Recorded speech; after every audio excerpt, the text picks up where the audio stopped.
Very good morning दोस्तों, स्वागत है आपका एक बार फिर से श्री सुंदरम एकेडमी के यूट्यूब चैनल पर, जहां हम लोग डिस्कस कर रहे हैं मध्य प्रदेश लोक सेवा आयोग प्रारंभिक परीक्षा 2023-24 के लिए सबसे महत्वपूर्ण प्रश्नों की।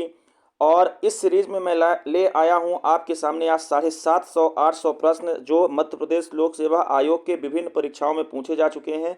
ये प्रश्न 3 विषयों से मुख्यतः होंगे, पहले ही बता देता हूँ। और वो 3 विषय जो हैं, एक तो आपका इसमें एमपी होगा, दूसरा आपका इसमें इलेक्ट्रॉनिकी कंप्यूटर होगा, और तीसरा इसमें आपका करंट होगा। इसका मतलब यूनिट 1, 3, 5, यूनिट 9 और यूनिट 8, ये 5 यूनिट का सिलेबस है, 5 यूनिट का पेपर है जो एमपीपीएससी विभिन्न परीक्षाओं में, मतलब सिविल सेवा वन सेवा परीक्षा के अलावा अन्य परीक्षाओं में प्रश्न पूछी है। और निश्चित रूप से हम लोग जानते हैं कि एमपीपीएससी में प्रश्न रिपीट होते हैं, दूसरे एग्जाम की दूसरे एग्जाम के प्रश्न दूसरे एग्जाम में आते रहते हैं। इसलिए हमने तलाश की तो लगभग हमको 16 क्वेश्चन पेपर मिले, 15-16 क्वेश्चन पेपर मिले, जिसमें लगभग 800 क्वेश्चन हैं। और इन 800 प्रश्नों को यदि हम लोग एक बार सिर्फ उत्तर देख लें तो निश्चित रूप से 8-10 प्रश्न जो है तो सीधे सीधे प्रश्न पत्र में आपको मिल जाएंगे। एक बात और बता दूं, यह मध्य प्रदेश लोक सेवा आयोग की प्रारंभिक परीक्षा,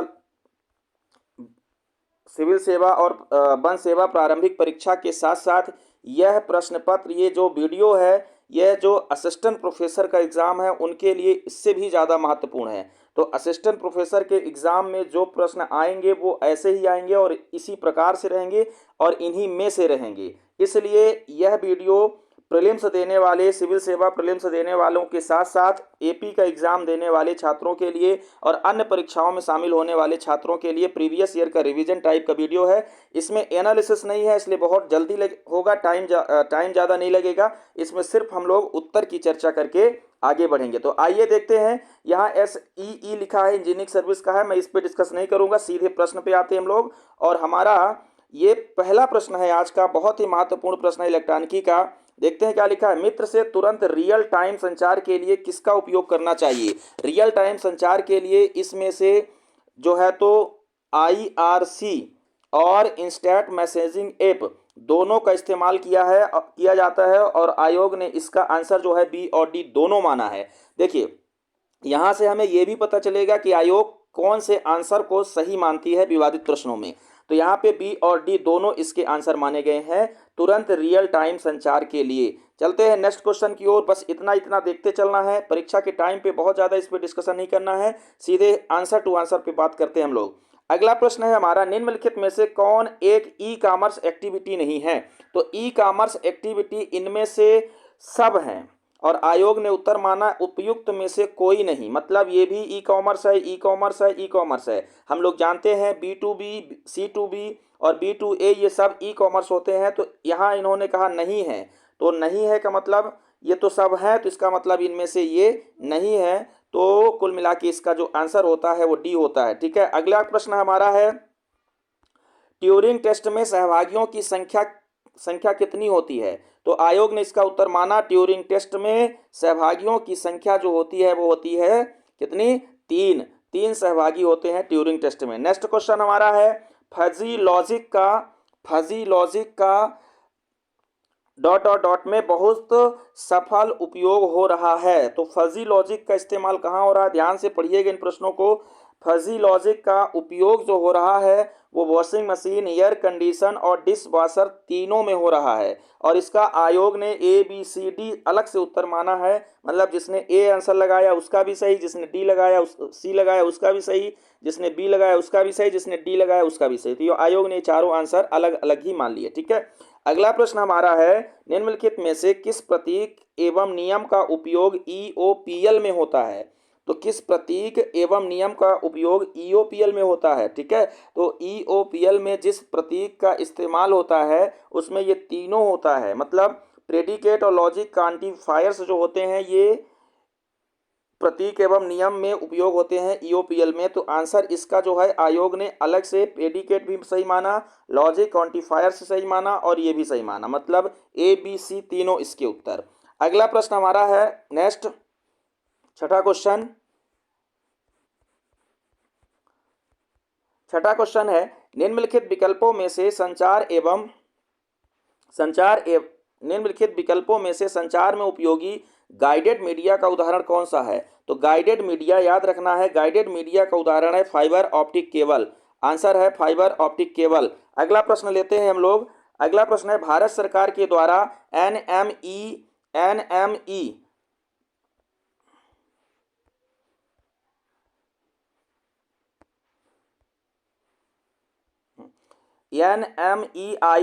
परियोजना किस विभाग के लिए प्रारंभ किया गया है? तो NMEICT परियोजना जो शुरू किया गया है वो शिक्षा विभाग के लिए किया गया है, शिक्षण विभाग के लिए प्रारंभ किया गया। तो इसका सही उत्तर होता है शिक्षण विभाग। याद रख लीजिएगा, NMEICT परियोजना शिक्षण विभाग के लिए शुरू किया गया है। अगला प्रश्न हम लोग लेते हैं फटाफट। निम्नलिखित में से कौन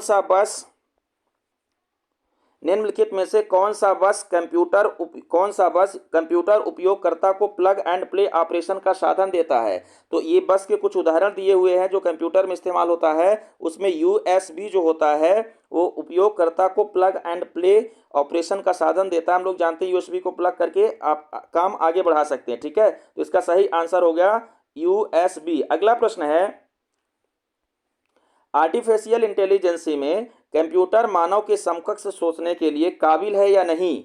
आर्टिफिशियल AI में कंप्यूटर मानव के जैसे सोचने के लिए काबिल है या नहीं, ये जानने के लिए कौन सी पद्धति का उपयोग किया जाता है? तो ये जानने के लिए ट्यूरिंग टेस्ट का इस्तेमाल किया जाता है। तो ट्यूरिंग टेस्ट से हम लोग ये टेस्ट करते हैं कि AI मानव के जैसे सोचने में सक्षम है या नहीं। तो ये ट्यूरिंग टेस्ट इसका सही आंसर हो गया। अगला प्रश्न है, एनालॉग सिग्नल को डिजिटल सिग्नल में रूपांतरित करने की प्रक्रिया क्या कहलाती है? तो एनालॉग सिग्नल को डिजिटल सिग्नल में रूपांतरित करने की प्रक्रिया को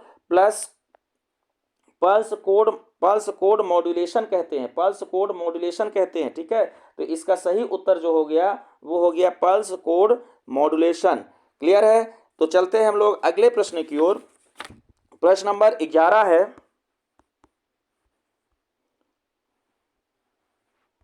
निम्न में से किस अभिलेख में तंतुवाय श्रेणी का विवरण मिलता है?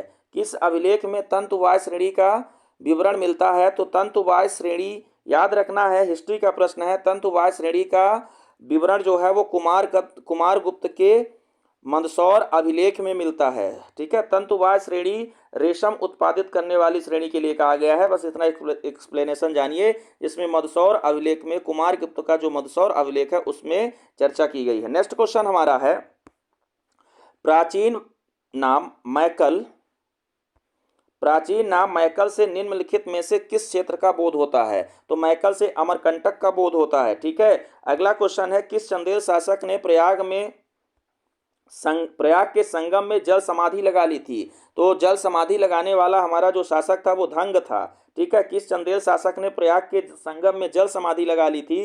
तो वो धंग था, ठीक है, धंग था। अगला प्रश्न है, धार में शारदा सदन की स्थापना किसने करवाई थी? तो धार में शारदा सदन की स्थापना किसने करवाई थी? MPPSC ना बता पाने में सक्षम नहीं हुआ और ये प्रश्न डिलीट कर दिया गया, तो डिलीटेड प्रश्न है। अब आप लोग सर्च करिएगा कि धार में शारदा सदन की स्थापना वास्तव में किसने करवाई थी, ठीक है। MPPSC की खास बात ये भी है कि 50 प्रश्नों में 3, 4, 5 डिलीट भी है, ठीक है। तो ये डिलीटेड प्रश्न हो गया। चलते हैं अगला प्रश्न। हमारा अगला प्रश्न है 15 नंबर का प्रश्न कि उस यूनानी राजदूत का नाम बताइए जिसने बेस नगर में गरुड़ स्तंभ की प्रतिष्ठापना की थी। तो हम लोग जानते हैं कि बेस नगर में गरुड़ स्तंभ बनाने वाला जो शासक था, यूनानी राजदूत था, वो कौन था? हेलियोडोरस। अगला प्रश्न है, हमारा अगला प्रश्न है, विद्वशाल भंजिका के लेखक कौन है? विद्वशाल भंजिका नामक जो किताब है उसके लेखक कौन है? तो हम लोग जानते हैं कि विद्वशाल भंजिका के लेखक राजशेखर है, राजशेखर याद रखना है, ठीक है। अगला प्रश्न हम लोग लेते हैं, राम रसायन के लेखक कौन है? तो राम रसायन नामक किताब के जो लेखक हैं वो पद्माकर हैं, पद्माकर। राम रसायन पद्माकर की रचना है, याद रखिएगा। इन प्रश्नों पे डिटेल मैं इसलिए नहीं दे रहा हूं कि सीधे सीधे प्रश्न पूछे जा सकते हैं, इसमें डिटेल की जरूरत नहीं है। तो राम रसायन के लेखक पद्माकर है और फटाफट इसका रिवीजन होना चाहिए। चलते हैं अगले प्रश्न की ओर। बघेली को उत्तर प्रदेश के किस बोली के निकट माना गया है? तो बघेली जो हमारी है रीवा क्षेत्र की बोली, इसको जो है किसके निकट माना गया है? अवधि के निकट। तो आपन जो बघेली है वह अवधि के निकट मानी गई है। इसी तरह बघेली बोली जाती है। जो बघेलखंड के नहीं है वो भी थोड़ा सा समझें कि हमार जो बघेली है रीवा क्षेत्र के, वह अवधि के निकट है। और अवधि में क्या लिखा गया है? तुलसीदास के साहित्य रामचरितमानस। चलते हैं अगली भाषा की ओर। अगला अगली भाषा नहीं, सॉरी, अगला प्रश्न है। अगला प्रश्न हमारा है, बुंदेलखंड में लोक देवता के रूप में मान्य है। तो बुंदेलखंड में लोक देवता लाला हरदौल को मानते हैं और हरदौल की पूजा की जाती है। तो बुंदेलखंड में लोक देवता किसको मानते हैं? लाला हरदौल को मानते हैं। चलते हैं हम लोग अगले प्रश्न की ओर। हमारा अगला प्रश्न है 20वां नंबर प्रश्न, खजुराहो मंदिर समूह के निर्माता कौन है? तो हम लोग जानते हैं कि खजुराहो में जो मंदिर बने हैं उसको चंदेलों ने बनवाया है। बहुत सरल प्रश्न है, इसका उत्तर हो गया चंदेल। चलते हैं 21वें प्रश्न की ओर। निम्नलिखित में से मध्य प्रदेश के किस क्षेत्र में सघनतम वन पाए जाते हैं? तो जो सघनतम वन पाए जाते हैं वो सतपुड़ा मैकल क्षेत्र में पाए जाते हैं। ठीक है, तो मध्य प्रदेश में सबसे ज्यादा सघन वन क्या है? सतपुड़ा मैकल क्षेत्र। और सतपुड़ा से किसी की तरफ भी जाएंगे, चाहे उत्तर की ओर जाइए चाहे पश्चिम की ओर जाइए, तो वन की सघनता क्रमशः कम होती जाती है। चलते हैं अगला प्रश्न, प्रश्न नंबर 22। निम्नलिखित में से कौन से कथन मालवा के पठार की सही अवस्थिति दर्शाते हैं? तो इनमें से जो मालवा के पठार की सही अवस्थिति दर्शाते हैं वो है, यह मध्य अधितिका के पश्चिम में स्थित है। तो मध्य अधितिका के पश्चिम में स्थित है कौन सा पठार? मालवा का पठार। तो हम लोग जानते हैं कि जैसे ही मध्य वाली रेखा खींचेंगे, है ना, जहां से मध्य प्रदेश दो भागों में विभाजित होता है, लगभग 75 डिग्री रेखा देशांतर, वहां के पश्चिम में स्थित है आपका मालवा का पठार। ये प्रश्न था, थोड़ा कठिन था इसलिए समझा दिया। चलते हैं हम लोग अगले प्रश्न की ओर। तो सॉरी, इसमें थोड़ा सा एक और प्रश्न है, कथन वाला है, इसको देखते हैं। तो ये तो सही है। दूसरा जो है, यह नर्मदा नदी के उत्तर स्थित है, ये भी सही है। तो इसका सही आंसर ए और डी है ना। तो ये बेतवा एवं जोहिला घाटी में स्थित है, ये गलत है। और यह बुंदेलखंड अत्यधिकता के पूर्व में, ये भी गलत है। तो बी और सी गलत है, ए और डी इसका आंसर सही है। ठीक है, तो इसमें कथन वाला प्रश्न था, दो कथन सही है, डी भी सही है। ठीक है, चलते हैं हम लोग अगले प्रश्न की ओर। हमारा अगला प्रश्न है 23वां प्रश्न। 23वां प्रश्न लेते हैं हम लोग। निम्नलिखित कथनों में से कौन सा कथन मध्य प्रदेश की जलवायु के संदर्भ में असत्य है? तो मध्य प्रदेश की जलवायु के संदर्भ में इसमें से असत्य कथन जो है, औसत वार्षिक वर्षा 220 mm है, ये कथन सही नहीं है। लगभग 200 लिखा है इसमें, तो 200 mm नहीं है, ये लगभग 120-135 mm है। बाकी सारी चीज़ें इसमें सही हैं, तो सही वालों को भी थोड़ा हम लोग पढ़ लेते हैं। सर्दियों में औसत न्यूनतम तापमान 10 डिग्री सेल्सियस और औसत अधिकतम तापमान 25 डिग्री सेल्सियस होता है, बिल्कुल सही है। तो ठंडियों में 10 डिग्री औसत तापमान और गर्मी में अधिकतम 25 डिग्री औसत तापमान मध्य प्रदेश में होता है, ये बिल्कुल सही है। अगला प्रश्न, अगला इसमें विकल्प है, दक्षिण पूर्वी क्षेत्र में सर्वाधिक वर्षा एवं उत्तर पश्चिम में उत्तरोत्तर कम होती जाती है। तो जैसे मान लीजिए कि हम लोग ये को समझा देता हूँ। ये मान लीजिए मध्य प्रदेश का मैप है, तो लिखा है दक्षिण पूर्वी क्षेत्र में सर्वाधिक वर्षा, तो यहाँ पे सर्वाधिक वर्षा होती है। और उत्तर पश्चिम की ओर जैसे बढ़ते जाते हैं इधर की ओर, तो वर्षा उत्तरोत्तर कम होती जाती है। तो बिल्कुल कथन सही है ये। ठीक है, इसमें जो गलत था वो था बी, 120 या 35 इसकी है, औसत वार्षिक वर्षा 200 नहीं है, सबसे ज्यादा वर्षा है 200। ठीक है, अगला प्रश्न है 24वां नंबर प्रश्न है, जोहिला, सोहागपुर, पेंच, कान्हान एवं सिंगरौली क्षेत्रों में कौन सा ऊर्जा संसाधन पाया जाता है? तो ये सारे ऊर्जा संसाधन यहाँ कोयला के हैं। तो जोहिला में, सोहागपुर में, पेंच में, कन्हान में यहाँ सब में क्या पाया जाता है? कोयला पाया जाता है। ठीक है, कोयला क्षेत्र आते हैं, सतपुड़ा कोयला क्षेत्र के ये हिस्से हैं सारे। अगला है मैग्नीज अयस्क की प्रमुख पेटी किन जिलों में पाई जाती है? तो मैग्नीज अयस्क की पेटी जो है, तो इसमें हम लोग देखेंगे तो बालाघाट, छिंदवाड़ा, झाबुआ में मैग्नीज अयस्क की पेटी मध्य प्रदेश में पाई जाती है। अगला प्रश्न हम लोग लेते हैं फटाफट। 26वां प्रश्न हमारा जो है, कथन दिए हैं, कथनों का अध्ययन करना है। एक कथन है, मध्य प्रदेश और उत्तर प्रदेश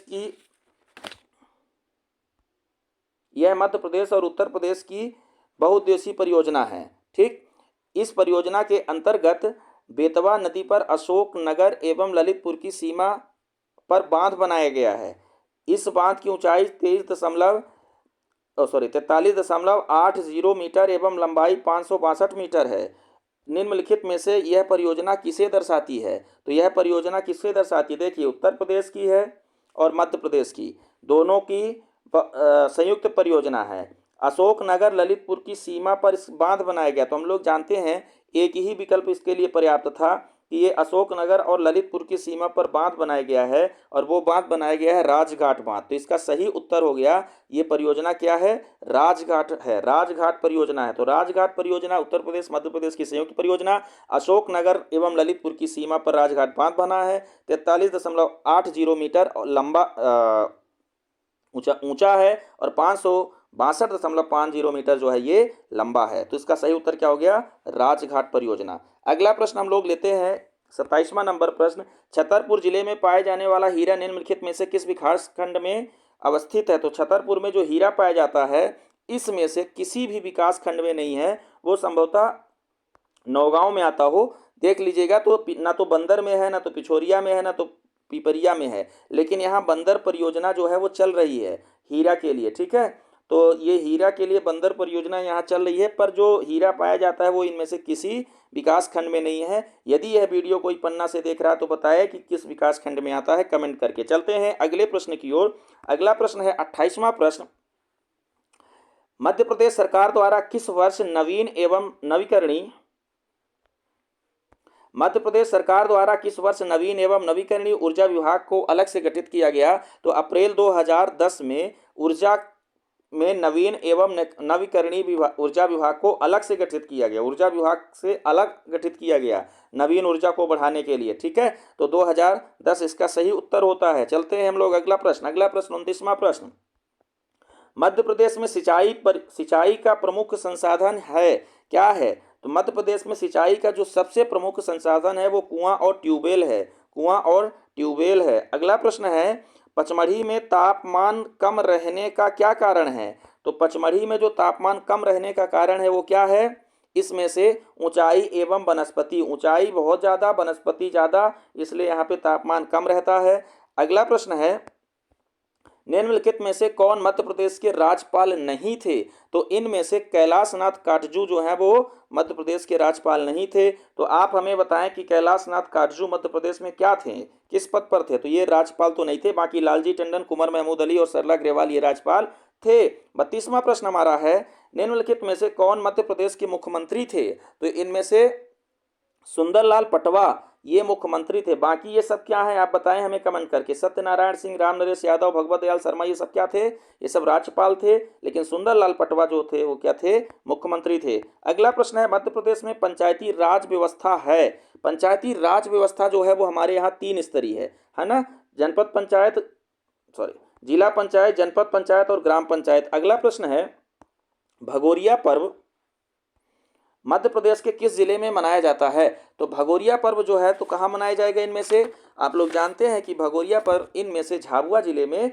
मनाया जाता है, भीलों का पर्व है। अपने टेस्ट सीरीज के वीडियो में हमने इसकी डिटेल से चर्चा की है, आप लोग जा करके प्ले लिस्ट पे टेस्ट सीरीज वाले वीडियो जरूर देखें, ठीक है। अगला प्रश्न है, 2011 की जनगणना के अनुसार मध्य प्रदेश का सबसे कम जनसंख्या वाला जिला कौन सा है। तो मध्य प्रदेश का सबसे कम जनसंख्या वाला जो जिला है वो डिंडोरी है। डिंडोरी सबसे जनसंख्या घनत्व, सबसे कम जनसंख्या घनत्व, केवल 94 यहाँ की जनसंख्या घनत्व है, ठीक है। अगला प्रश्न हम लोग लेते हैं, तो मध्य प्रदेश में सबसे कम जनसंख्या घनत्व किसका है, डिंडोरी का, और सबसे ज्यादा जनसंख्या घनत्व जो है वो इंदौर का, ठीक है। अगला प्रश्न है, 2011 की जनगणना के अनुसार मध्य प्रदेश का न्यूनतम जनसंख्या वाला जिला कौन सा है।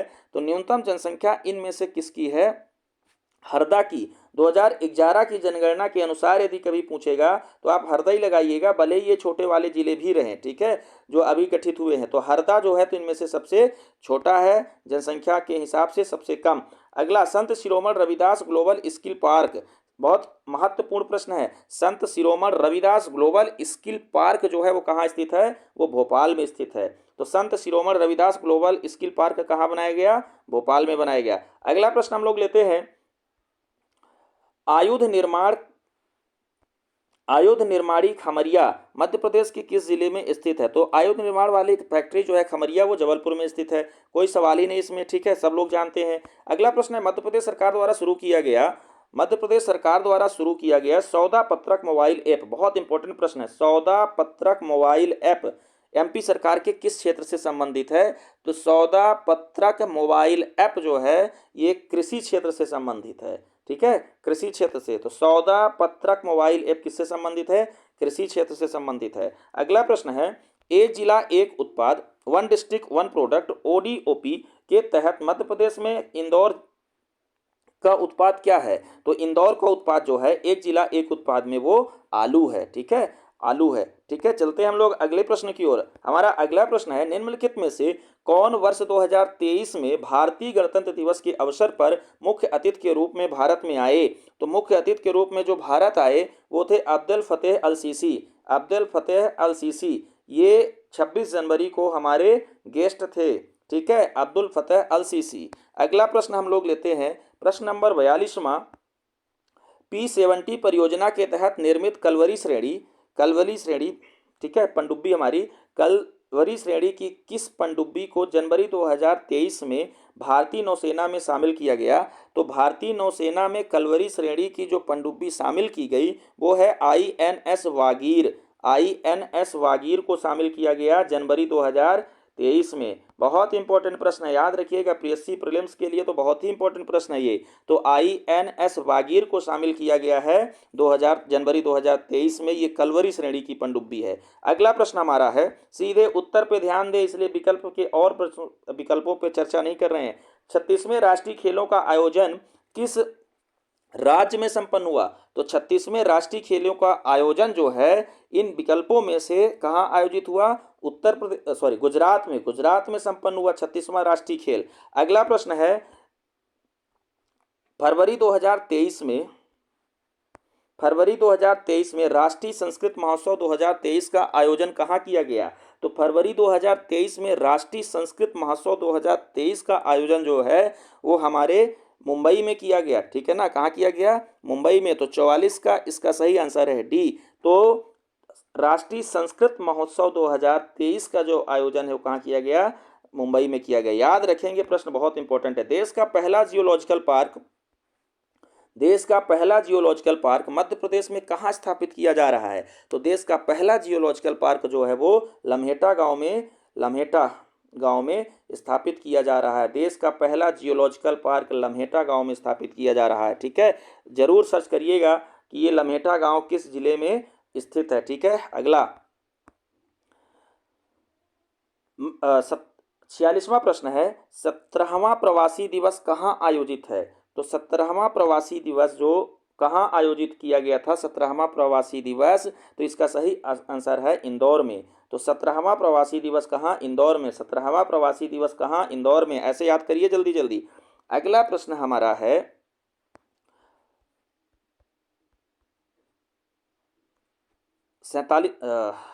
47वां नंबर हमारा प्रश्न है, निम्नलिखित में से कौन सा मध्य प्रदेश का यूनेस्को विश्व विरासत स्थल नहीं है? तो इनमें से कौन सा यूनेस्को का विश्व विरासत स्थल नहीं है? तो ये तो बहुत ही नॉन क्वेश्चन है, हम लोग जानते हैं। विदिशा की उदयगिर गुफाएं नहीं शामिल है, बाकी खजुराहो, भीमबेटका और सांची ये तीनों यूनेस्को के विश्व विरासत में शामिल है।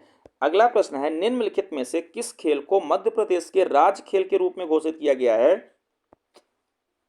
तो मध्य प्रदेश का राज्य खेल जो घोषित किया गया है वो किसको घोषित किया गया है? 48 का बी, मतलब फुटबॉल को घोषित किया गया है। ठीक है, फुटबॉल को घोषित किया गया है। अगला प्रश्न हमारा है 49 नंबर प्रश्न, निम्न में से बालिकाओं के स्वास्थ्य एवं शिक्षा की स्थिति में सुधार के लिए मध्य प्रदेश सरकार की कौन सी योजना लाई गई है?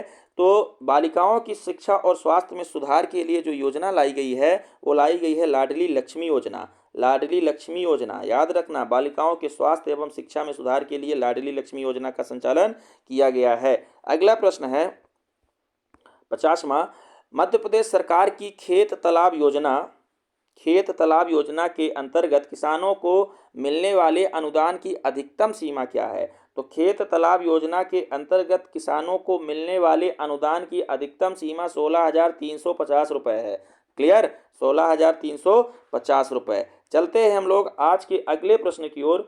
अगला प्रश्न हमारा 51वां प्रश्न है, ये परीक्षा में एडी एग्जाम में पूछा गया था, सामाजिक न्याय विभाग की। हम लोग चलते हैं अगले इसमें प्रश्न की ओर। आज का 51वां और इसका पहला, हम लोग इसकी सीरीज पहला दूसरा ही रखते हैं, 51वां 52वां नहीं रखते, लेकिन इसमें 750-800 प्रश्न है। ठीक है, अगला प्रश्न हम लोग ले रहे हैं।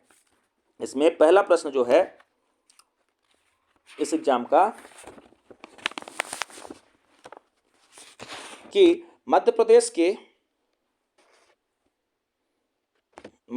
के उष्ण शुष्क पतझड़ वन में कौन सा वृक्ष पाया जाता है?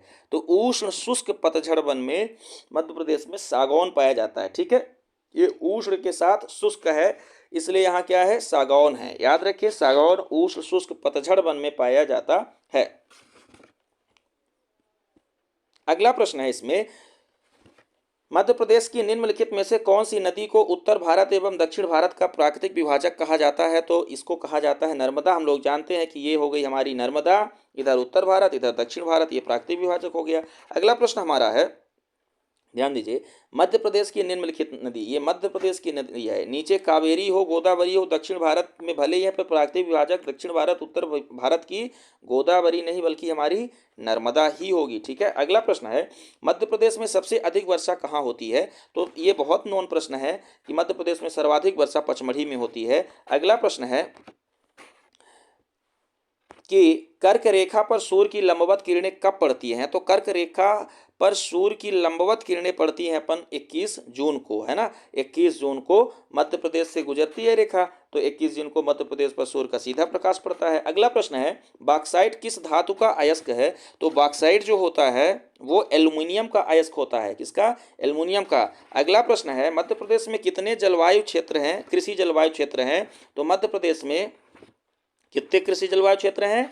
टोटल 11 कृषि जलवायु क्षेत्र हैं, 11 कृषि जलवायु क्षेत्र हैं। अगला प्रश्न है, 2011 की जनगणना के अनुसार मध्य प्रदेश की कुल जनसंख्या में अनुसूचित जनजाति का प्रतिशत कितना है? तो मध्य प्रदेश की कुल जनसंख्या में 2011 के अनुसार अनुसूचित जनजाति अर्थात एसटी की जो आबादी है वो 21.10%, 21.1% है। ठीक है, अगला प्रश्न है, 8वां प्रश्न, मध्य प्रदेश विधानसभा में अनुसूचित जाति के लिए कितनी सीटें आरक्षित है? बहुत ही इंपॉर्टेंट प्रश्न। तो मध्य प्रदेश में अनुसूचित जाति के लिए सीटों का आरक्षण कितना है? 35 सीटें अनुसूचित जाति के लिए। और बताइए इसमें से कौन सी सीटें हैं जो अनुसूचित जनजाति के लिए आरक्षित है, कमेंट करके बताइए। तो 35 सीटें एससी के लिए आरक्षित हैं। हमारा अगला प्रश्न है, मध्य प्रदेश पंचायती राज अधिनियम 1993 में कुल कितनी धाराएं और अध्याय हैं? तो इसमें 132 धाराएं और 15 अध्याय हैं, 132 धाराएं और 15 अध्याय हैं। याद रखिए, मध्य प्रदेश पंचायती राज अधिनियम में 1993 में 132 धाराएं और 15 अध्याय हैं। नेक्स्ट क्वेश्चन है, मध्य प्रदेश की प्रथम महिला मुख्यमंत्री कौन थी? तो मध्य प्रदेश की प्रथम महिला मुख्यमंत्री इनमें से हम लोग जानते हैं कि सुश्री उमा भारती थी, है ना। उमा भारती पहली हमारी मुख्यमंत्री 2003 में बनी। ठीक है, और सुश्री सरला अग्रवाल जो है वो पहली महिला राज्यपाल है। अगला प्रश्न है, 32वें टोक्यो ओलंपिक में भाला फेंक प्रतियोगिता में किस खिलाड़ी ने स्वर्ण पदक जीता? तो ये बहुत अच्छा प्रश्न है कि 32वें टोक्यो ओलंपिक में नीरज चोपड़ा ने, नीरज चोपड़ा ने क्या जीता? स्वर्ण पदक जीता है। अगला प्रश्न है, ये तो बहुत वायरल भी हुआ था, हम लोग जानते हैं नीरज चोपड़ा ने टोक्यो ओलंपिक में जीता है, भाला फेंक में जीता है, तो याद रखना है इस प्रश्न को। अगला प्रश्न है, उषा किरण योजना का संबंध किससे है? तो उषा किरण योजना जो है महिलाओं को घरेलू हिंसा से बचाने के लिए लाई गई है। उषा किरण योजना महिलाओं को घरेलू हिंसा से बचाने के लिए। अगला प्रश्न लेते हैं, अगला प्रश्न है, लाडली लक्ष्मी योजना मध्य प्रदेश में कब शुरू की गई? तो लाडली लक्ष्मी योजना मध्य प्रदेश में शुरू की गई 2007 में। ठीक है ना, बालिकाओं की शिक्षा और स्वास्थ्य को संरक्षण के लिए 2007 में लाडली लक्ष्मी योजना शुरू की गई थी। ये प्रश्न ध्यान से पढ़ लीजिएगा। अगला प्रश्न लेते हैं, रानी कमलापति रेलवे स्टेशन मध्य प्रदेश के किस जिले में है? तो रानी कमलापति रेलवे स्टेशन मध्य प्रदेश के भोपाल जिले में है। अब बताइए इससे भी सरल प्रश्न क्या पूछेंगे? ठीक है, इतना सरल प्रश्न आ रहा है। तो रानी कमलापति स्टेशन भोपाल। ठीक है, अब इसमें एक रायसेन जिला दे देता तो थोड़ा लोगों को कन्फ्यूजन हो जाता है, पर ठीक है, सही विकल्प है इसका भोपाल। अगला प्रश्न है, नाग चंदेश्वर मंदिर कहाँ स्थित है? नाग चंदेश्वर मंदिर इनमें से कहाँ स्थित है? उज्जैन में। नाग चंदेश्वर मंदिर कहाँ स्थित है? उज्जैन में। याद रखना है, नाग चंदेश्वर मंदिर कहाँ स्थित है? उज्जैन में। अगला प्रश्न हमारा है, बघेलखंड का प्राचीन नाम क्या था? तो बघेलखंड का जो प्राचीन नाम है वो करुष था। करुष, ठीक है, करुष बघेलखंड का प्राचीन नाम है। अगला प्रश्न है, परिव्राजक राजवंश का आधिपत्य मध्य प्रदेश के किस क्षेत्र में? तो परिव्राजक राजवंश का आधिपत्य जो था वो मध्य प्रदेश के किस क्षेत्र में था? बुंदेलखंड पे। कहाँ? बुंदेलखंड में परिव्राजक राजवंश बुंदेलखंड, याद रखना है। अगला प्रश्न लेते हैं हम लोग 17वां प्रश्न। 17वां प्रश्न है, जागेश्वरी देवी का मेला कहाँ लगता है? तो जागेश्वरी देवी मध्य प्रदेश के किस जिले में लगता है? यह मेला अशोकनगर में लगता है। कहाँ लगता है? चंदेरी में। चंदेरी में लगता है जागेश्वरी देवी का मेला, अशोकनगर में। ठीक है, ये प्रश्न याद रहना चाहिए, जागेश्वरी देवी, अशोकनगर, चंदेरी। निम्नलिखित में से कौन सा नृत्य निमाड़ी लोक नृत्य से संबंधित नहीं है? तो निमाड़ी लोक नृत्य से संबंधित जो प्रश्न नहीं, जो विकल्प नहीं है, जो निमाड़ी लोक नृत्य से संबंधित नहीं है, वो राई नहीं है, बाकी सब निमाड़ के हैं। राई जो है वो बुंदेलखंड का है। तो ये बहुत ही सरल प्रश्न है, इसमें हम लोग ज़्यादा टाइम नहीं देते। अगला प्रश्न है, प्रसिद्ध कलाकार अन्ना साहब फड़के। अन्ना साहब फड़के बहुत इंपॉर्टेंट है। अन्ना साहब फड़के कौन थे? अन्ना साहब फड़के थे मूर्ति कलाकार थे। फड़के किस कला से संबंधित है? तो मूर्ति कला से संबंधित है, और मूर्ति कला का फड़के स्टूडियो धार में स्थित है। ठीक है, तो ये प्रश्न क्या हुआ? अन्ना साहब फड़के मूर्ति कला धार, याद रखेंगे। अगला प्रश्न लेते हैं, प्रश्न नंबर 21वां।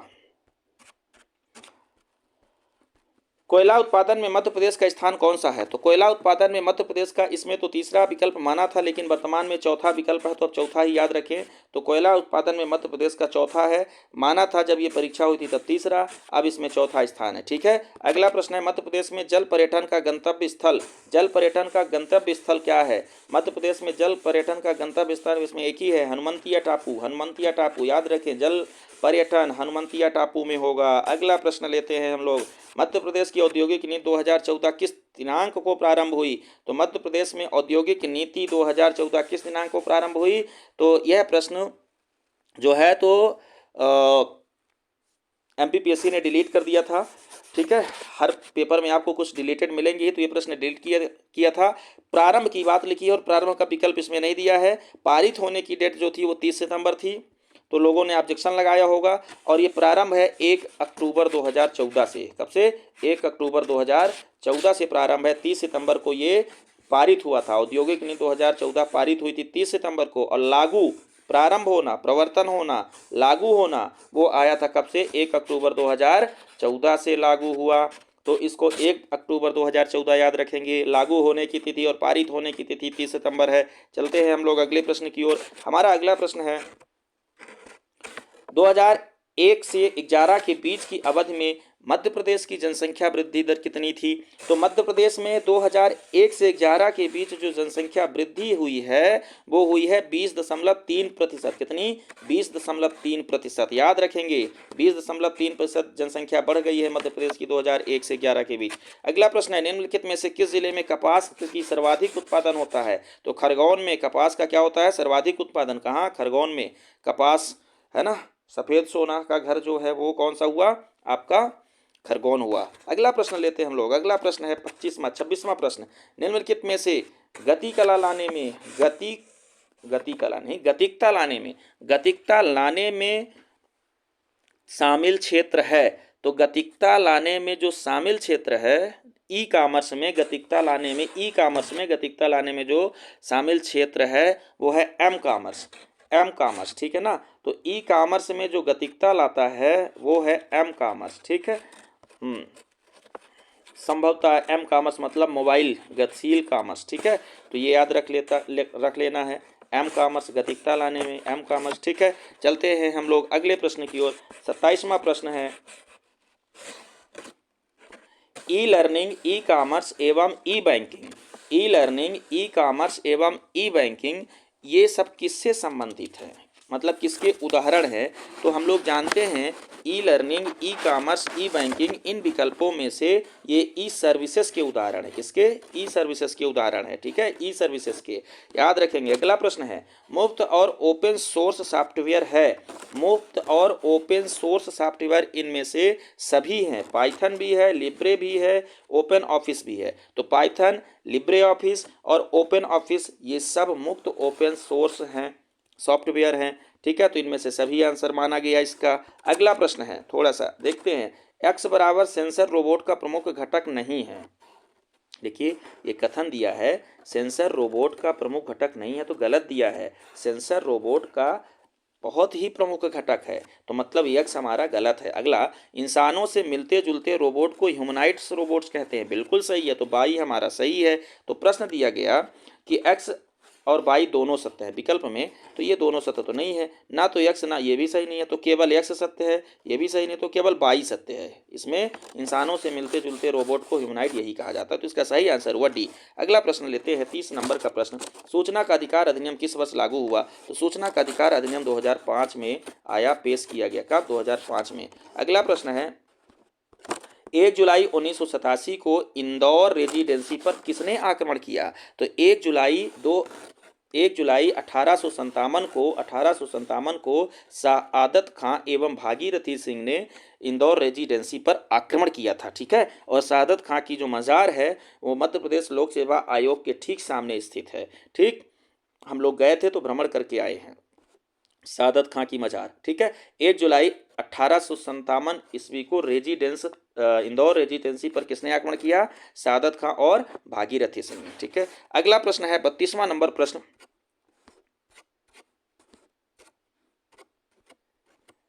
32वां नंबर प्रश्न है भोपाल रियासत का विलीनीकरण कब हुआ? तो भोपाल रियासत का विलीनीकरण जो है यह एमपीपीएससी ने इस प्रश्न को डिलीट कर दिया, वो सही उत्तर नहीं दे पाया। चुराते चुराते इतना चुरा लिया कि सब चुरा लिया। ठीक है, तो इसमें सही उत्तर हो ही नहीं पाया।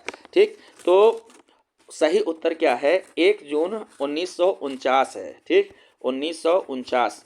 तो अब इतना सरल प्रश्न था, सही डेट नहीं दे पाए। विलीनीकरण कब होता है? 1 जून 1949 को होता है। ठीक, तो 1 जून 1949 जो है इसका सही आंसर है, इसमें आंसर उन्होंने दिया ही नहीं। अगला प्रश्न है उज्जैन में सम्राट हर्ष ने किस मंदिर का जीर्णोद्धार करवाया था? तो उज्जैन में सम्राट हर्ष ने इनमें से 2 मंदिरों का निर्माण करवाया, हरसिद्ध देवी और गढ़कालिका देवी, दोनों मंदिर का निर्माण हर्ष ने करवाया था उज्जैन में। ठीक है, उज्जैन में। तो आपसे पूछ सकता है कि हर्ष ने कहाँ बनवाया था ये दोनों मंदिर? तो ये उज्जैन में बनवाया था। ठीक है ना, हरसिद्ध देवी और गढ़कालिका देवी। अगला प्रश्न है देसौला बोंगा आदिवासी त्योहार है। देसौला बोंगा आदिवासी त्योहार है, किस कौन से उत्सव में मनाया जाता है? तो देसौला बोंगा बसंत में मनाया जाता है। कब मनाते हैं इसको? बसंत में। तो बसंत का त्योहार है आदिवासियों का। नेक्स्ट क्वेश्चन है पंडित रविशंकर शुक्ल का जन्म स्थान कहाँ है? तो पंडित रविशंकर का जन्म स्थान इनमें से जो है वो कहाँ है? सागर है। ठीक है, सागर। अगला प्रश्न है सीपीयू और प्राइमरी मेमोरी के मध्य एक बहुत ही उच्च गति की मेमोरी रखी जाती है जिसे माना जाता है कैश मेमोरी। Cache memory. ठीक है, तो सीपीयू और प्राइमरी मेमोरी के बीच एक उच्च गति की मेमोरी रखी जाती है, उस मेमोरी का नाम होता है कैश मेमोरी। ठीक है, अगला प्रश्न है कंप्यूटर के विभिन्न घटकों के बीच डेटा ट्रांसफर करने के लिए किसका इस्तेमाल किया जाता है? तो विभिन्न घटकों के बीच डेटा ट्रांसफर करने के लिए डेटा बस का इस्तेमाल करते हैं। ठीक है, डेटा बस का इस्तेमाल होता है डेटा ट्रांसफर के लिए कंप्यूटर के विभिन्न घटकों के बीच। तो इसका सही आंसर है ए। अगला प्रश्न है 38वां नंबर प्रश्न, नेटवर्क पर साझा करने के लिए डेटा संचारित करने हेतु डेटा संचारित करने हेतु डेटा को छोटे टुकड़ों में विभाजित किया जाता है जो कहलाता है। तो डेटा को जो छोटे टुकड़ों में विभाजित किया जाता है वो इनमें से कुछ भी नहीं है, और एमपीपीएससी ने ये प्रश्न भी डिलीट कर दिया। तो सही आंसर इसमें भी आयोग नहीं दे पाया, वो है बैंडविड्थ। क्या है? बैंडविड्थ। तो बैंडविड्थ इसमें कहीं है ही नहीं, एक जगह बैंड लिख दिए, एक जगह पैकेट्स लिख दिए, एक जगह ब्लॉक लिख दिए, कुछ भी नहीं है। तो डेटा स्थानांतरित करने के लिए जिस चैनल का इस्तेमाल किया जाता है, छोटे टुकड़ों में विभाजित किया जाता है, उसको कहते हैं बैंडविड्थ। इसमें नहीं है, ये प्रश्न डिलीट। अगला प्रश्न हम लोग लेते हैं ब्रॉडबैंड अभिसरण प्रौद्योगिकी का उपयोग, प्रश्न नंबर 39 क्या है कि ब्रॉडबैंड अभिसरण प्रौद्योगिकी का उपयोग किसके ट्रांसफर के लिए होता है? तो ये किसके ट्रांसफर के लिए होता है?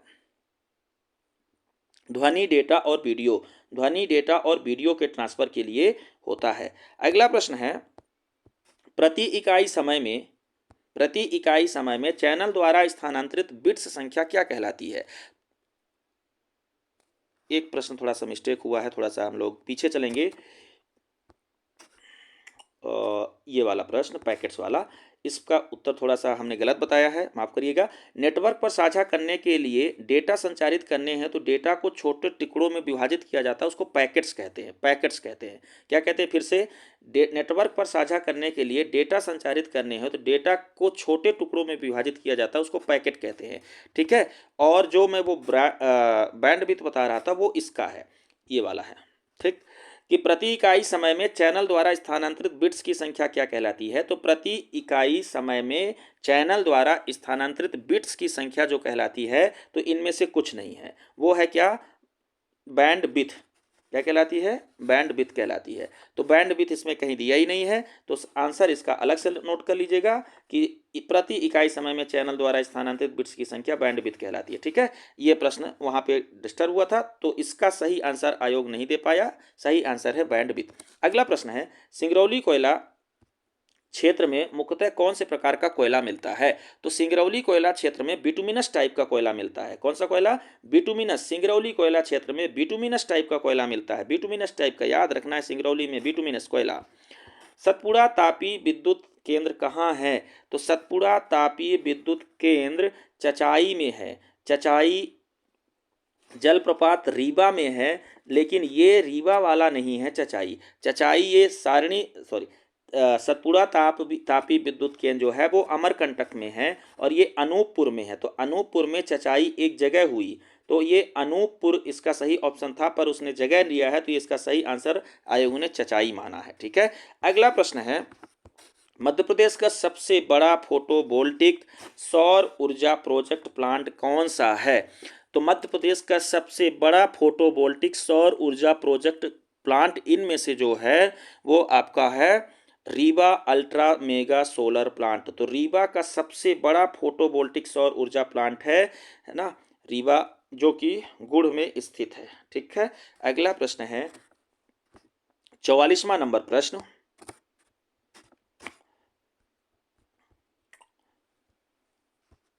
कौन से जिले में तवा सिंचाई परियोजना पाई जाती है? कौन से जिले में तवा सिंचाई परियोजना पाई जाती है? तो तवा सिंचाई परियोजना जो है कहाँ है? वो है आपका होशंगाबाद में। तवा सिंचाई परियोजना होशंगाबाद। ठीक है। नेक्स्ट है प्रश्न, निम्नलिखित में से जल विद्युत परियोजना नहीं है। तो इनमें से जल विद्युत परियोजना कौन सी नहीं है? तो जल विद्युत परियोजना नहीं है श्री सिंगाजी। सिंगाजी जो है ताप विद्युत परियोजना है। बाकी पेंच, बारगी, बाणसागर ये जल विद्युत परियोजना है। सिंगाजी जो है वो ताप विद्युत परियोजना है। ठीक है। अगला प्रश्न हम लोग लेते हैं। अगला प्रश्न है, साहित्य का नोबेल पुरस्कार 2020 किसे प्रदान किया गया? तो साहित्य का नोबेल 2020 पूछा है, तो 2020 वाला जो दिया गया है, तो ये किसको दिया गया था? लुईस ग्लक को दिया गया था। 2020 का लुईस ग्लक का दिया गया है। आप हमें कमेंट करके बताएं कि साहित्य का नोबेल पुरस्कार 2023 किसे दिया गया है। ठीक है। कमेंट करके बताएं 2023 किसे दिया गया है। अगला प्रश्न है, हाल ही में मिताली एक्सप्रेस किन दो देशों के बीच चलाई गई? तो मिताली एक्सप्रेस जो है वो किन दो देशों के बीच चलाई गई है? इसका सही जो आंसर है वो भारत और भूटान है। भारत और भूटान। तो मिताली एक्सप्रेस कहाँ जाएगी? इंडिया टू भूटान जाएगी। ठीक है। नेक्स्ट क्वेश्चन है, शेर बहादुर देवबा किस देश के प्रधानमंत्री थे? तो शेर बहादुर देवबा, मैंने थे इसलिए लगा दिया कि अब ये है नहीं, नेपाल के ही प्रधानमंत्री हैं। थे मतलब वर्तमान में नहीं है, पर उस समय जब परीक्षा में ये प्रश्न आया तो थे। इस समय नेपाल के जो प्रधानमंत्री हैं वो पुष्प कमल दहल हैं। तो पुष्प कमल दहल है नेपाल के, और शेर बहादुर देवबा थे उस समय। ठीक है। अगला प्रश्न है, विजय हजारे ट्रॉफी। विजय हजारे ट्रॉफी किस खेल से संबंधित है? तो विजय हजारे ट्रॉफी क्रिकेट से संबंधित है। किससे? क्रिकेट से। ठीक है। अगला प्रश्न हमारा है, प्रभाष जोशी पुरस्कार किस क्षेत्र में दिया जाता है? तो प्रभाष जोशी पुरस्कार जो है वो मलखंभ के क्षेत्र में दिया जाता है, मलखंभ के क्षेत्र में। ठीक है। अगला प्रश्न हम लोग लेते हैं इसमें,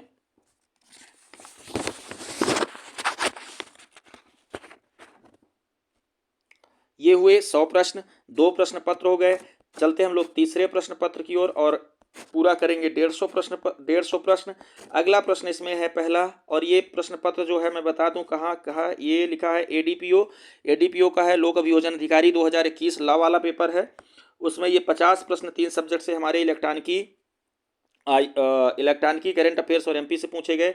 और ये रहा हमारा इसका पहला प्रश्न, इंटरनेट पर डेटा के आदान प्रदान को सुरक्षित करने के लिए प्रयुक्त तकनीकी सॉरी प्रयुक्त तकनीकी एसएसएल क्या कहलाती है? एसएसएल का पूरा जो नाम है वो पूछा गया है आपसे। इंटरनेट पर डेटा प्रदान करने के लिए इसका इस्तेमाल किया जाता है एसएसएल का। इसका पूरा जो नाम है वो है secure sockets layer, secure sockets layer, secure sockets layer, SSL. अगला प्रश्न है, निम्नलिखित में से क्या साइबर क्राइम का उदाहरण नहीं है? तो साइबर क्राइम का इसमें से जो उदाहरण नहीं है वो क्रिप्टोग्राफी। तो क्रिप्टोग्राफी जो है वो साइबर क्राइम का उदाहरण नहीं है। ठीक है, इनमें से बाकी डिनाइल ऑफ सर्विस है, फिशिंग है, स्पैमिंग है, ये है, लेकिन क्रिप्टोग्राफी नहीं है। अगला प्रश्न है, शिक्षा नीति के 3 प्रमुख सिद्धांतों पहुंच, समानता एवं गुणवत्ता। शिक्षा नीति के 3 प्रमुख सिद्धांत है पहुंच, समानता और गुणवत्ता को प्राप्त करने के लिए भारत सरकार द्वारा प्रारंभ किए गए कार्यक्रम का क्या नाम है? तो एक्सेस, इक्वालिटी एंड क्वालिटी, इन तीनों चीज को पहुंचाने के लिए एक एप्लीकेशन शुरू किया गया, कार्यक्रम शुरू किया गया, उसका नाम है स्वयं। क्या? स्वयं। याद रखेंगे, स्वयं। नेक्स्ट क्वेश्चन है, 5G नेटवर्क में उच्च डेटा दर को सपोर्ट करने वाली स्पेक्ट्रम फ्रीक्वेंसी रेंज है। तो 5G नेटवर्क में उच्च डेटा दर को सपोर्ट करने वाली स्पेक्ट्रम फ्रीक्वेंसी जो है, रेंज जो है, वो है 6 गीगाहर्ट्ज से ज़्यादा। तो 5G नेटवर्क में जो डेटा सपोर्ट करने वाली स्पेक्ट्रम फ्रीक्वेंसी रेंज रहेगी, बहुत इंपॉर्टेंट प्रश्न है, याद रखिएगा, 6 गीगाहर्ट्ज से ज़्यादा होनी चाहिए। क्योंकि ज़माना 5G का चल रहा है, तो हमें ये याद रखना है कि 6 गीगाहर्ट्ज से ज़्यादा फ्रीक्वेंसी पर ही 5G नेटवर्क में हाई स्पीड डेटा ट्रांसफ़र हो पाएगा। अगला क्वेश्चन है, माइक्रो ब्लॉगिंग प्लेटफॉर्म है, तो इनमें से माइक्रो ब्लॉगिंग का जो प्लेटफॉर्म है वो 3 ठो हैं। तो इसमें कोरा ना होकर के बाकी सब है, फेसबुक भी है, इंस्टाग्राम भी है, ट्विटर भी है, कोरा नहीं है। ठीक है, तो इसका जो सही आंसर है वो नहीं है। आयोग ने तीनों माना है, फेसबुक, इंस्टाग्राम और ट्विटर को। हो सकता है कि आयोग यहाँ पे नहीं लिखना चाह रहा हो, लेकिन बाय मिसप्रिंट नहीं ना लिखाया हो, तो ठीक है। तो इसका आंसर जो हो जाता है वो कौन सा है? तीनों, फेसबुक, इंस्टाग्राम, कोरा। नेक्स्ट क्वेश्चन है, 6वां नंबर प्रश्न इसका, और आज की सीरीज का 106वां नंबर प्रश्न। नेक्स्ट है, इलेक्ट्रॉनिकी एवं सूचना प्रौद्योगिकी मंत्रालय भारत सरकार की सूचना प्रौद्योगिकी, इलेक्ट्रॉनिकी एवं संबंधित क्षेत्रों में शोध एवं विकास कार्य करने हेतु एक प्रमुख इकाई है। धीरे धीरे पढ़ देता हूँ। इलेक्ट्रॉनिकी एवं सूचना प्रौद्योगिकी मंत्रालय भारत सरकार की सूचना प्रौद्योगिकी, इलेक्ट्रॉनिकी एवं संबंधित क्षेत्रों में शोध एवं विकास कार्य करने के लिए प्रमुख इकाई कौन सी है? तो प्रमुख इकाई है इसमें सीडैक। ठीक है, तो सीडैक जो है इलेक्ट्रॉनिकी विभाग या मंत्रालय के द्वारा चलाई गई इलेक्ट्रॉनिकी एवं संबंधित क्षेत्रों में शोध एवं विकास कार्य करने के लिए प्रमुख इकाई है। ठीक है, अगला प्रश्न हम लोग लेते हैं, इनमें से क्या आर्टिफिशियल इंटेलिजेंस सीधे संबंधित नहीं है? तो आर्टिफिशियल इंटेलिजेंस से इनमें से सीधे जो संबंधित नहीं है वो आपका क्या है? Computer networking. कंप्यूटर नेटवर्किंग सीधे संबंधित नहीं है, बाकी सुपरवाइज्ड लर्निंग संबंधित है, अनसुपरवाइज्ड लर्निंग भी संबंधित है, न्यूरल नेटवर्क भी संबंधित है, पर कंप्यूटर नेटवर्क इसमें सीधे शामिल नहीं है। नेक्स्ट है, पेगासस क्या है? पेगासस किसका उदाहरण है? तो पेगासस जो है स्पाईवेयर का उदाहरण है। इसमें क्लियर, स्पाईवेयर है। पेगासस क्या है? स्पाईवेयर है। पेगासस क्या है? स्पाईवेयर। बस इतना याद रखना है, इतने में आपका काम हो जाएगा। नेक्स्ट क्वेश्चन है, भारत सरकार द्वारा क्लाउड कंप्यूटिंग की सरकारी आवश्यकताओं को पूर्ण करने के लिए किए जा रहे प्रयास का क्या नाम है? तो क्लाउड कंप्यूटिंग की सरकारी आवश्यकताओं को पूरा करने के लिए भारत सरकार ने एक प्रयास किया है, उस प्रयास का नाम है मेघराज।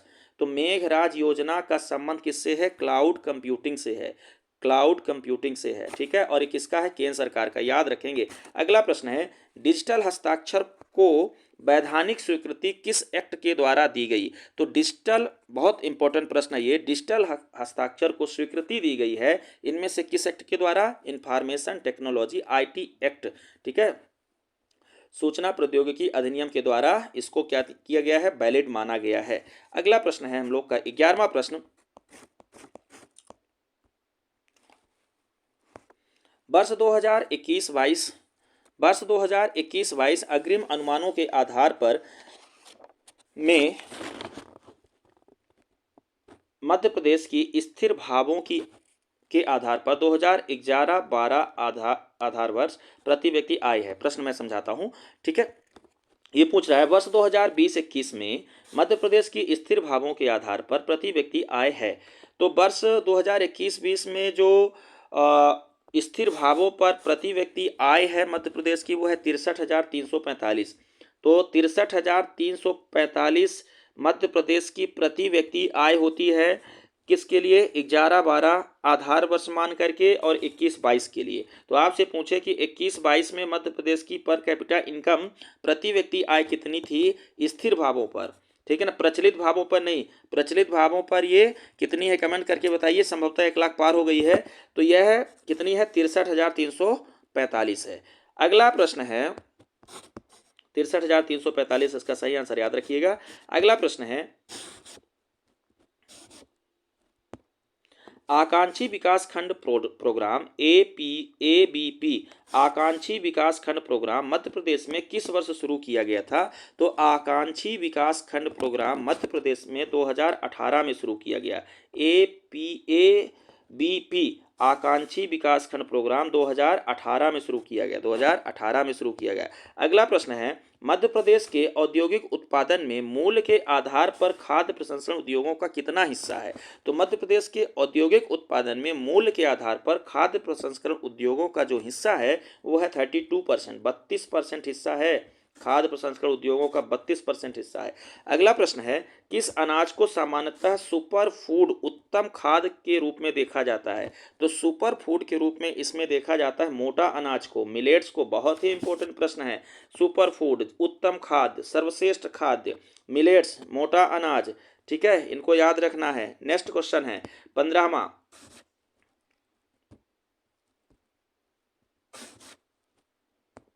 वर्ष 2011 की जनगणना के अनुसार पिछले दशक 2011 के मध्य प्रदेश की जनसंख्या वृद्धि कितनी थी? ये प्रश्न फिर से रिपीट हुआ है ना। 20.3 हम लोग आगे ही चर्चा कर चुके हैं, तो इन्हीं में ये रिपीट हो गया है। तो ऐसे ही MPPSC में भी ये रिपीट हो जाएगा और आपसे बन जाएगा। अगला प्रश्न है 20.3 इसका है, ठीक है, जनसंख्या वृद्धि दर 1 से 11 के बीच।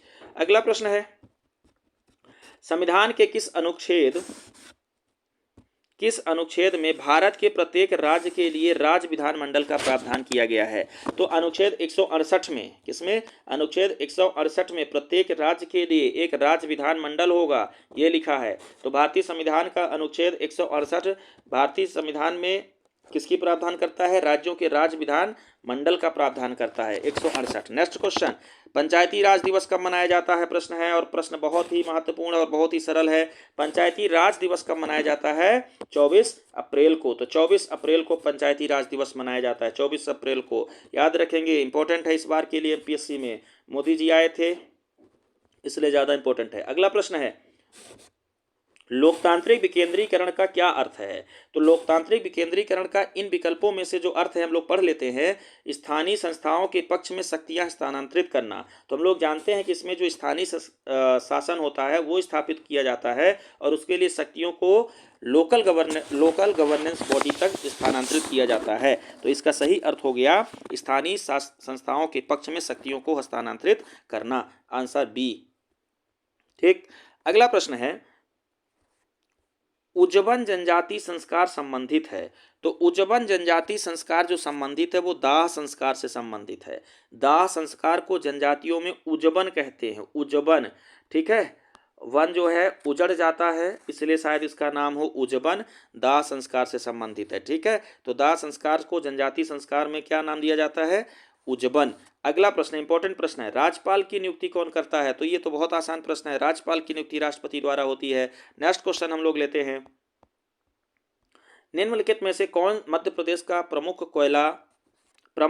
कोयला क्षेत्र है? तो मध्य प्रदेश का प्रमुख कोयला क्षेत्र इनमें से जो है वो क्या है? सोहागपुर। तो मध्य प्रदेश का सबसे बड़ा कोयला क्षेत्र है सोहागपुर, इसलिए प्रमुख कोयला क्षेत्र हो जाता है, आंसर बी सोहागपुर। अगला प्रश्न है बाणसागर जल विद्युत परियोजना किस नदी पर अवस्थित है? तो बाणसागर जल विद्युत परियोजना जो है वो किस नदी पर अवस्थित है? तो इस प्रश्न को भी आयोग सही से हैंडल नहीं कर पाया और बाणसागर जैसी बड़ी परियोजना के लिए सही नदी ही नहीं दे पाया। ठीक, तो बाणसागर किस नदी पर है? ये इतनी सिली मिस्टेक आयोग से कैसे हो जाती है ये तो मैं सोच भी नहीं पाता कि बाणसागर जल विद्युत परियोजना, इसमें टोंस नदी दे रहे हैं, बरगी दे रहे हैं, तवा दे रहे हैं, पेंच दे रहे हैं और जो नदी है वो तो दे ही नहीं रहे हैं। तो नदी कौन सी है बच्चों? कमेंट करके बताएं। बहुत सरल प्रश्न है इसलिए मैं नहीं बता रहा हूँ, हालांकि बता देता हूँ, कुछ नए बच्चे होंगे। तो सोन नदी पर यह बनी है, ठीक है, सोन नदी, तो इसका सही आंसर है सोन नदी, और सोन नदी कहीं इसमें दिया नहीं। अगला प्रश्न लेते हैं हम लोग, और इसको आयोग ने डिलीट कर दिया। निम्नलिखित में से कौन सा नवीकरणीय ऊर्जा संसाधन नहीं है? तो नवीकरणीय ऊर्जा संसाधन इसमें से जो नहीं है वो हमें बताना है। तो अब ये भी प्रश्न एक बड़ा ही मजाक ही है। ज्वारी ऊर्जा है, सौर ऊर्जा है, पवन ऊर्जा है, और एक ऐसा विकल्प दिया गया है जो ऊर्जा क्षेत्र का है ही नहीं, डोलोमाइट। तो डोलोमाइट इसका सही आंसर होता है। अगला प्रश्न है, सतपुड़ा तापी विद्युत केंद्र कहाँ स्थित है? सतपुड़ा तापी विद्युत केंद्र, सतपुड़ा तापी विद्युत केंद्र इनमें से कहाँ स्थित है? तो बैतूल के सारणी में स्थित है। कहाँ स्थित है? सारणी, सारणी बैतूल में सतपुड़ा तापी विद्युत केंद्र स्थित है। अगला प्रश्न है, निम्नलिखित में से कौन सा युग्म सुमेलित नहीं है? तो कौन सा युग्म सुमेलित नहीं है ये हमें देखना है। तो इसमें देखिए, मैग्नीज दमोह, बॉक्साइड अनूपपुर, तांबा बालाघाट, हीरा पन्ना, ये दो तो बिल्कुल सुमेलित हैं, कोई दिक्कत नहीं है। तो मैग्नीज के लिए दमोह में खोजे गए हैं, पर बॉक्साइड अनूपपुर में नहीं है, ठीक है ना। तो बॉक्साइड अनूपपुर में नहीं है, तो इसका जो सही आंसर आयोग ने माना वो है बी, बॉक्साइड अनूपपुर। ठीक है, फिर अगले प्रश्न में बॉक्साइड निकल भी आया अनूपपुर में, तो कोई दिक्कत नहीं, आयोग है, हो सकता है, पर फिलहाल इसका जो सही आंसर है वो बॉक्साइड अनूपपुर। नेक्स्ट क्वेश्चन, 26वां नंबर प्रश्न हमारा। 26वां नंबर प्रश्न है, धसान एवं बीना निम्नलिखित में से किसकी सहायक नदियां हैं? तो धसान एवं बीना इनमें से किसकी सहायक नदियां हैं? तो बेतवा की नदी है, बेतवा की सहायक नदियां हैं धसान एवं बीना। मान लीजिए बेतवा, ये हो गई धसान, ये हो गई बीना। ठीक है, चलते हैं अगले प्रश्न की ओर। तो इसका सही आंसर क्या है? बेतवा। 27वां प्रश्न हमारा, मध्य प्रदेश का सबसे कम औसत वर्षा वाला जिला कौन सा है? तो मध्य प्रदेश का सबसे कम औसत वर्षा वाला जिला जो है वो भिंड है। ठीक है, भिंड है। अगला प्रश्न है, जलवायु के अनुसार निम्नलिखित में से कौन सी अवधि द्वितीय ग्रीष्म ऋतु कहलाती है? बहुत अच्छा प्रश्न है। निम्नलिखित में से कौन सी अवधि को द्वितीय ग्रीष्म ऋतु कहते हैं? तो इसका सही आंसर है सितंबर अक्टूबर। एक बार ग्रीष्म ऋतु शुरू होती है मार्च के एंड से लगभग, फिर चलती है मई जून तक, जून जुलाई अगस्त मान लीजिए, फिर सितंबर अक्टूबर इसको द्वितीय ग्रीष्म ऋतु की संज्ञा दी जाती है। नेक्स्ट प्रश्न है, इंपॉर्टेंट है यह प्रश्न, याद रखिएगा। द्वितीय ग्रीष्म ऋतु, second summer season, second summer season जो है वो सितंबर से अक्टूबर, सितंबर अक्टूबर याद रख लीजिए, सितंबर अक्टूबर, सितंबर अक्टूबर। ठीक है, सितंबर मतलब समर है ना, अक्टूबर मतलब ओ आएगा, तो यस ओ याद रख लीजिए इसको। चूंकि महीने दिए गए हैं इसलिए इंपॉर्टेंट, मतलब इंपॉर्टेंट भी है और कठिन भी हो जाता है, कंफ्यूजिंग हो जाता है। निम्नलिखित में से कौन सा प्रदेश, निम्नलिखित में से कौन सा प्रदेश काली मिट्टी के लिए जाना जाता है? तो काली मिट्टी के लिए मालवा का पठार जाना जाता है, हम लोग जानते हैं मालवा का पठार। ठीक है, तो बहुत कठिन प्रश्न नहीं है, इसमें क्या डिस्कस करें। अगला प्रश्न है, सतपुड़ा श्रेणी, सतपुड़ा श्रेणी की पूर्वी सीमा पर निम्नलिखित में से कौन सी श्रेणी अवस्थित है? तो सतपुड़ा श्रेणी की पूर्वी श्रेणी पर स्थित है इसमें से मैकल श्रेणी। कौन सी श्रेणी? मैकल श्रेणी। सतपुड़ा का जो पूर्वी हिस्सा यहाँ पे मिलता है वो क्या है? मैकल। तो इसका सही आंसर हो गया क्या? मैकल श्रेणी। अगला प्रश्न लेते हैं हम लोग, 31वां प्रश्न, और आज का 131वां प्रश्न।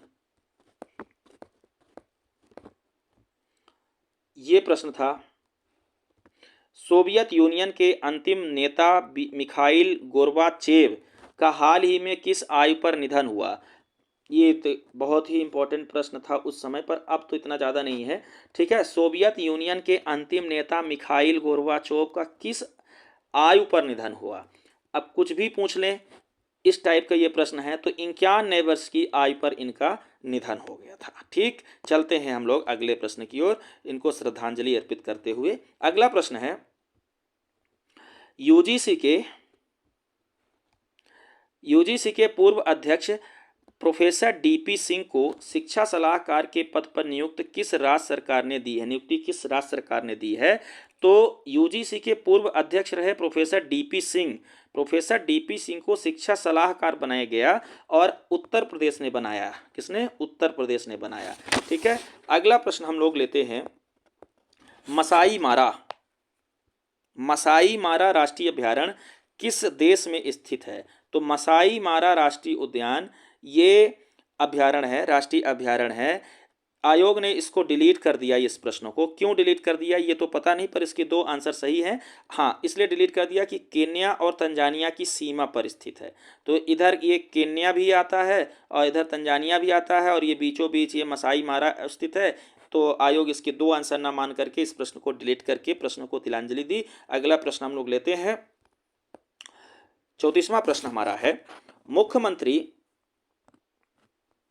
श्रमिक सेवा प्रसूति सहायता योजना, मुख्यमंत्री श्रमिक सेवा प्रसूति सहायता योजना 2022 के अंतर्गत लाभान्वितों को कितनी प्रसूति सहायता दी जाती है?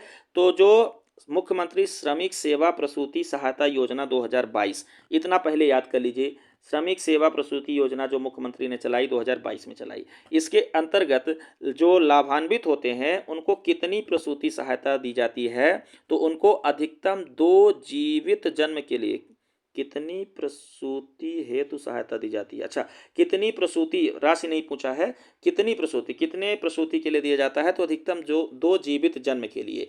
तो जिनके 2 जीवित जन्म हो चुके हैं उन्हीं को ये इसमें सहायता मिलेगी। 2 से ज़्यादा जो प्रसूति हो चुकी है, यदि किसी को प्रसव हो चुका है तो उनको इस योजना का लाभ नहीं दिया जाएगा। तो इसका सही आंसर है अधिकतम 2 जीवित जन्म के लिए। ठीक है।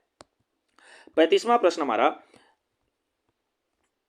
मध्य प्रदेश सिकिल सेल अभियान का उद्देश्य जनजातीय समुदाय में किसकी जागरूकता का प्रसार करना है? तो मध्य प्रदेश सिकिल सेल अभियान जो है ये किसके लिए है? ये है सिकिल सेल एनीमिया के लिए, सही बात है, थैलीसीमिया के लिए, सही बात है, हीमोग्लोबिनोपैथीज के लिए। तो इसका सही आंसर है डी। सिकिल सेल अभियान जो है 2047 में सिकिल सेल को समाप्त करने का लक्ष्य रखा गया है और शहडोल से शुरू किया है प्रधानमंत्री मोदी जी ने। तो ये प्रश्न भी बहुत इंपॉर्टेंट है और इसका सही उत्तर सिर्फ सिकिल सेल न लगा दीजिएगा, थैलीसीमिया भी उसी से संबंधित है और हीमोग्लोबिनोपैथोसिस भी उसी से संबंधित है। तो इसका सही आंसर हो जाता है डी। अगले प्रश्न की ओर हम लोग बढ़ते हैं। प्रश्न नंबर 36वां, प्रश्न नंबर 36वां हमारा है, अंतर्राष्ट्रीय ओलंपिक समिति का मुख्यालय कहाँ है? अंतर्राष्ट्रीय ओलंपिक समिति का जो मुख्यालय है वो लोसाने में है। ठीक है ना, हम लोग पढ़ते हैं लोसान, तो कहाँ ये? लोसान में। ठीक है। अगला प्रश्न हम लोग लेते हैं, किस भारतीय महिला क्रिकेटर को पहली बार मेजर ध्यानचंद खेल रत्न पुरस्कार से 2021 से नवाजा गया? और इसका जो सही आंसर है वो है मिथाली राज। तो मिथाली राज को मेजर ध्यानचंद खेल रत्न पुरस्कार 2021 से सम्मानित किया गया, मिथाली राज को। अगला प्रश्न हम लोग लेते हैं, ये प्रश्न बहुत इंपॉर्टेंट है, भारतीय क्रिकेटर महिला मिताली राज को मेजर ध्यानचंद खेल रत्न पुरस्कार 2021 से सम्मानित किया गया। ठीक है। अगला प्रश्न है, भारत में राष्ट्रीय खेल दिवस किस खिलाड़ी के जन्म दिवस पर मनाया जाता है? तो मेजर ध्यानचंद जी के जन्म दिवस पर राष्ट्रीय खेल दिवस मनाया जाता है। ठीक है। आप हमें कमेंट करके बताइए कि राष्ट्रीय खेल दिवस कब मनाया जाता है। क्लियर? राष्ट्रीय खेल दिवस मेजर ध्यानचंद के जन्मदिन पर। अगला प्रश्न है, संगोई त्योहार कहाँ मनाया जाता है? तो संगोई त्योहार मनाया जाता है अपना मणिपुर में। कहाँ? मणिपुर में मनाया जाता है। मणिपुर विवादों में भी रहा है, तो निश्चित रूप से यह प्रश्न इंपॉर्टेंट फिर से हो सकता है। तो मणिपुर को याद रखें कि संगोई त्योहार यहाँ मनाया जाता है। अगला प्रश्न हम लोग लेते हैं, प्रश्न नंबर 40, भारतीय सेना की अग्निपथ योजना के अंतर्गत अग्निवीरों की नियुक्ति के लिए संशोधित आयु, प्रश्न है, भारतीय सेना की अग्निपथ योजना के अंतर्गत अग्निवीरों की नियुक्ति के लिए संशोधित आयु वर्ग कितनी है? तो संशोधित आयु वर्ग है 17.5 वर्ष से 23 वर्ष। 17.5 वर्ष से 23 वर्ष तक इसमें जा सकते हैं अग्निपथ योजना के अंतर्गत युवा। ठीक है। अगला प्रश्न है 41वां प्रश्न,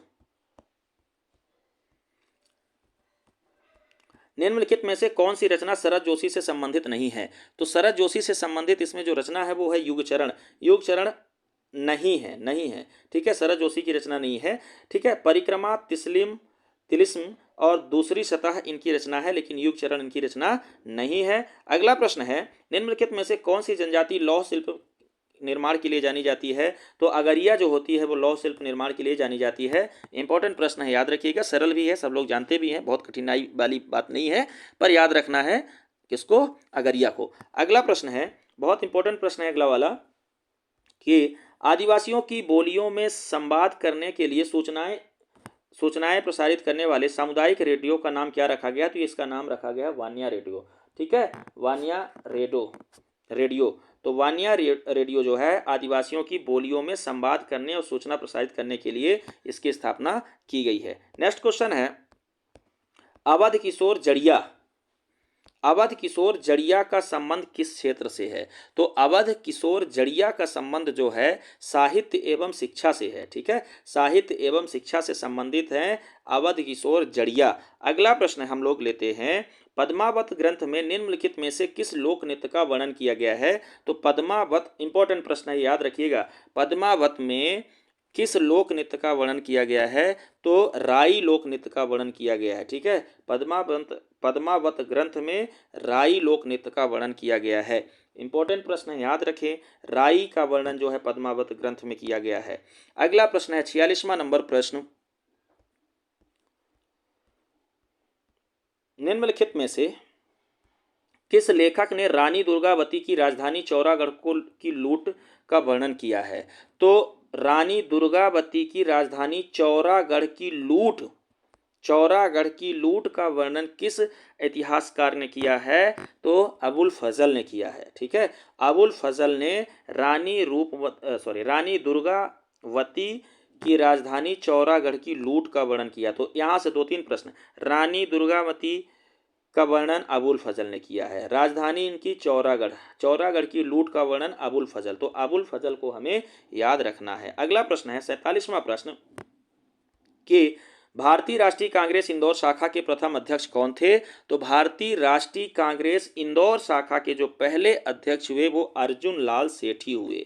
अर्जुन लाल सेठी, इंदौर में जो कांग्रेस की स्थापना हुई उस शाखा के जो पहले अध्यक्ष थे वो कौन था?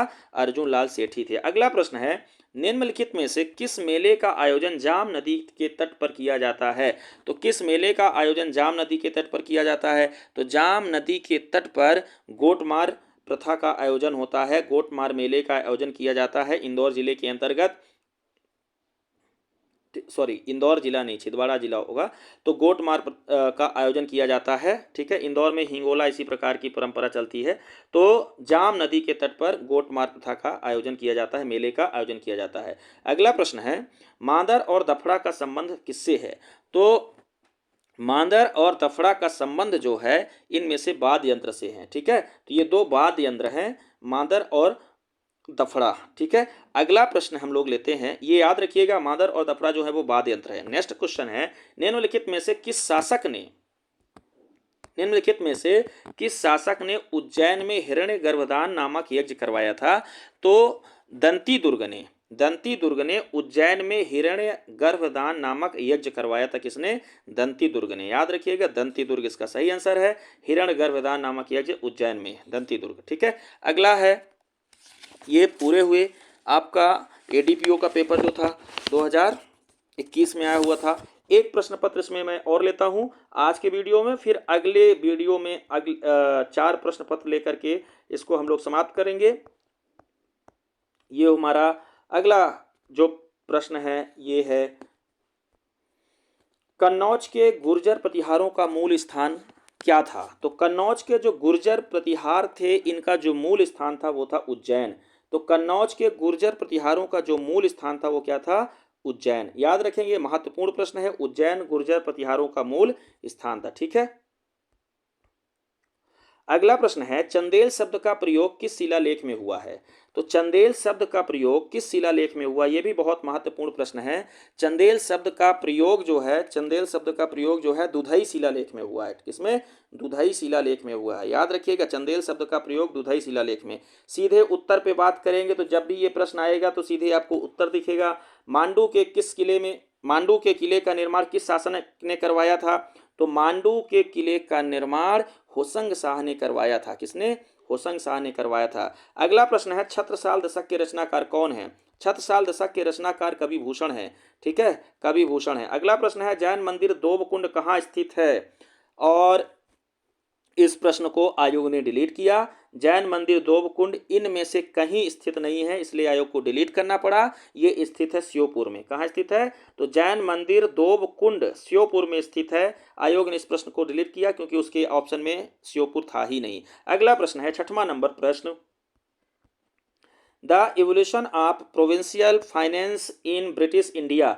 The evolution of provincial finance in British India के लेखक डॉक्टर BR अम्बेडकर हैं। ठीक है, तो इस किताब the evolution of provincial finance in British India, ठीक है, तो भारत ब्रिटिश भारत में प्रांतीय अर्थव्यवस्था का विकास, हिंदी अनुवाद ऐसा होगा। तो इसके जो लेखक हैं वो डॉक्टर B.R. अम्बेडकर है। कोरकू जनजाति वर्ष में कितनी बार जादुई शक्तियों एवं आत्माओं को बलि देकर प्रसन्न करते हैं? तो कोरकू जनजाति वर्ष में कितनी बार जादुई शक्तियों एवं आत्माओं को बलि देकर प्रसन्न करते हैं? तो कोरकू जनजाति जो होते हैं, 7वां नंबर प्रश्न हमारा, वो दो बार वर्ष में बलि देते हैं और आत्माओं को प्रसन्न करते हैं। भील जनजाति का मुख्य व्यवसाय क्या है? तो भील जनजाति का जो मुख्य व्यवसाय है वो कृषि है। ठीक है, कृषि याद रखिएगा, भील जनजाति का मुख्य व्यवसाय कृषि। अगला प्रश्न है पेपियर मैसे कला, बहुत इंपॉर्टेंट प्रश्न है कि पेपियर मैसे कला का प्रमुख केंद्र क्या है? तो पेपियर मैसे कला का जो प्रमुख केंद्र है वो अपना उज्जैन है। क्या? उज्जैन है। नेक्स्ट क्वेश्चन है कौन आजाद हिंद फौज का हिस्सा थे? तो इसमें से किशन सिंह ठाकुर आजाद हिंद फौज का हिस्सा थे। बाकी ये नहीं थे कमल किशोर, शाकिर अली और बसंती लाल। ठीक है, किशन सिंह राठौर आजाद हिंद फौज के हिस्सा थे। नेक्स्ट क्वेश्चन हमारा है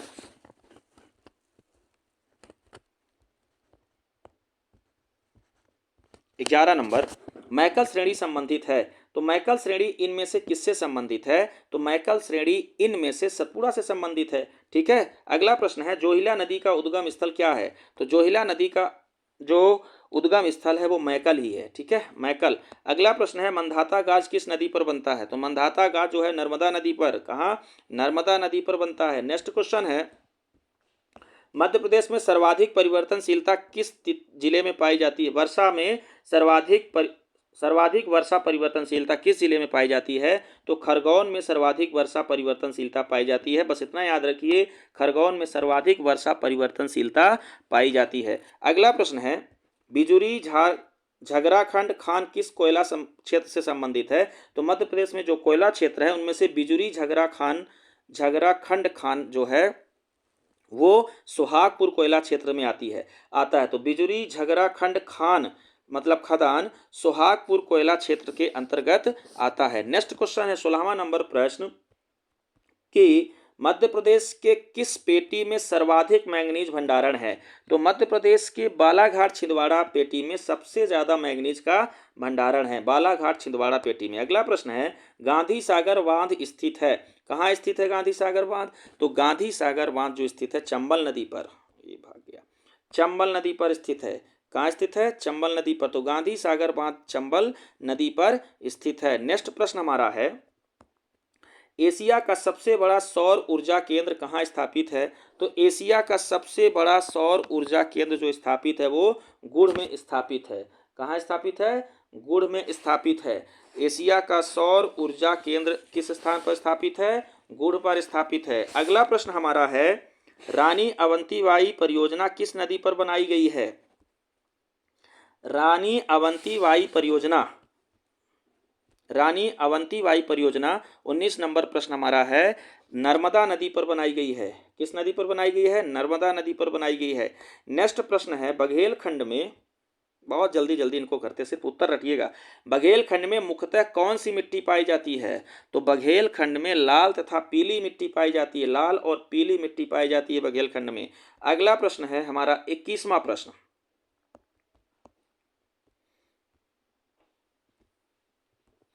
मध्य प्रदेश में पंचायत राज एवं ग्राम स्वराज अधिनियम 1993 को राज्यपाल की सहमति कब मिली? तो मध्य प्रदेश पंचायती राज अधिनियम एवं ग्राम स्वराज अधिनियम 1993 को 24 जनवरी 1994 आयोग ने आंसर माना है।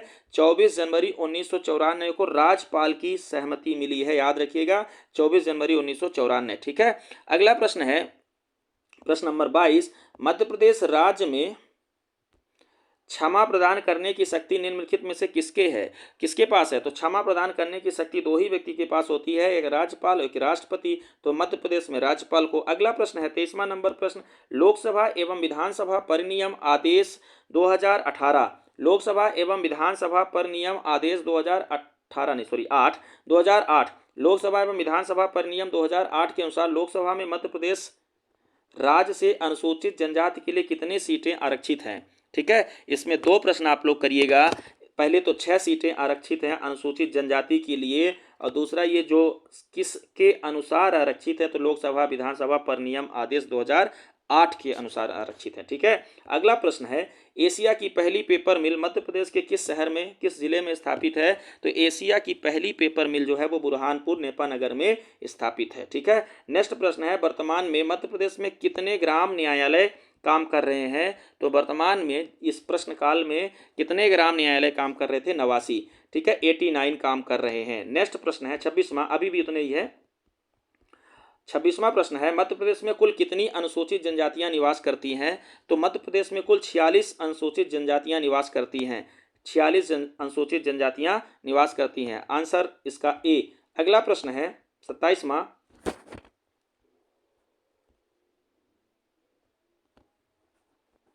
भारतीय रेलवे द्वारा भारतीय रेल स्टेशन विकास निगम लिमिटेड को पुनर्विकास के लिए कुल कितने स्टेशन आवंटित किए गए हैं? तो भारतीय रेलवे द्वारा भारतीय रेल स्टेशन विकास निगम लिमिटेड को 8 स्टेशन जो हैं वो दिए गए हैं। नेक्स्ट प्रश्न है, मध्य प्रदेश का कौन सा जिला ओपियम अल्कलॉइड्स प्रसंस्करण कार्य के लिए जाना जाता है? तो मध्य प्रदेश का कौन सा जिला ओपियड अल्कलॉइड प्रसंस्करण के लिए जाना जाता है? तो वो है नीमच। कौन सा जिला? नीमच जो है ओपियम अफीम अल्कलॉइड प्रसंस्करण के लिए जाना जाता है। नेक्स्ट प्रश्न हमारा 29वां, मध्य प्रदेश में मैग्नीज अयस्क का कुल भंडार कितना है?